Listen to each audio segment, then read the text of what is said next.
জুলুমবাজরা জুলুম করে, মজলুমরা কান্নাকাটি করে। জুলুমের শিকার হয়ে মানুষের দেহ থেকে দুইটা ফুটা ঝরে, একটা রক্তের ফোঁটা, আরেকটা অস্ত্রের ফোঁটা, চোখের পানির ফোঁটা। দুইটাই বড় ওজনদার, দুইটাই বড় গরম। এই দুইটা মাঝখানে কোথাও আটকায় না, সরাসরি মাওলার দরবারে চলে যায়। এইভাবে হাজারো মায়ের বুক ফাটা কান্না, হাজারো আমার বোনকে যাদেরকে বিধবা বানানো হয়েছে তাদের কান্না, লক্ষ শিশু যাদেরকে এতিম বানানো হয়েছে তাদের কান্না, সকল কান্নার রোল আরশে আজিমে পৌঁছে গিয়েছে।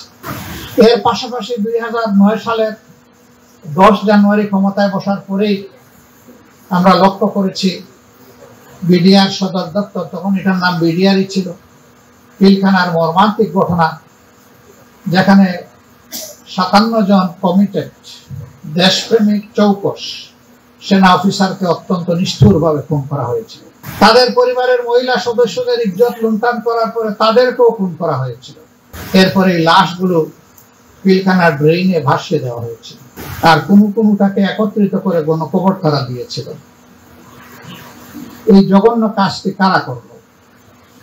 আমাদের সেনাবাহিনীর উপর কারা এত বড় আঘাত দিল? দ্বিতীয় বিশ্বযুদ্ধ থেকে শুরু করে কোন বিশ্বযুদ্ধে একদিনে এতগুলা সেনা অফিসার কোথাও মারা যায়। এই কলঙ্কের ইতিহাস রচনা হলো আমাদের দেশের। কিন্তু এত বড় সর্বনাশটা কে করবে? আজ পর্যন্ত জাতির কাছে তা উন্মোচিত হলো না। সেনাবাহিনী তাদের স্বজন হারিয়ে নিজেরাই একটা ইনকোয়ারি কমিটি গঠন করেছিল। 3 দফা চাপ দিয়ে সেটাকে সংশোধন করার পরেও জনগণকে সেটা জানতে দেওয়া হয়নি। আফসোস, এই বিষয়টাকে কেন্দ্র করে সামরিক বাহিনীর প্রতিসাধন করা হলো, আর বিডিআর নামের আমাদের গর্বের যে বাহিনী ছিল এটাকে শেষ করে দেওয়া হলো। 15,000 সদস্যের বিরুদ্ধে মামলা করা হলো। 500 অধিক চাবুকের তলে জীবন দিয়ে দুনিয়া থেকে বিদায় নিল। আরো 500-700 বিরুদ্ধে, তাদের বিরুদ্ধে এখন ফাঁসির আদেশ ঝুলছে। আমাদের দাবি, এখন যে সরকার আছে তাদেরকে সত্যটা বের করে আনতে হবে। তারাই সর্বনাশ করেছে, জাতি তাদেরকে চিনতে চায়, তাদেরকে জানতে চায়। এই কাজ যারা করেছে নিঃসন্দেহে তারা দেশের বন্ধু না শত্রু? আবার বলেন, তারা বন্ধু না শত্রু?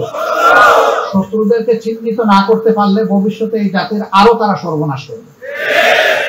এদেরকে চিহ্নিত করতে হবে, এদেরকে আইনের আওতায় আনতে হবে। আর নির্দোষ বিডিআর সদস্য যারা এখন জেলের ভিতরে ঢুকে ঢুকে মরছে, ইনসাফের দাবি হচ্ছে তাদের বিষয়ের পরিসমাপ্তি টেনে তাদেরকে মুক্ত করে দেওয়া। কিন্তু সত্যিকারের দোষী যারা, তাদের অবশ্যই মুক্ত করা ঠিক হবে না। এদেরকে তাদের উপযুক্ত শাস্তিটা বুঝাই দেওয়া।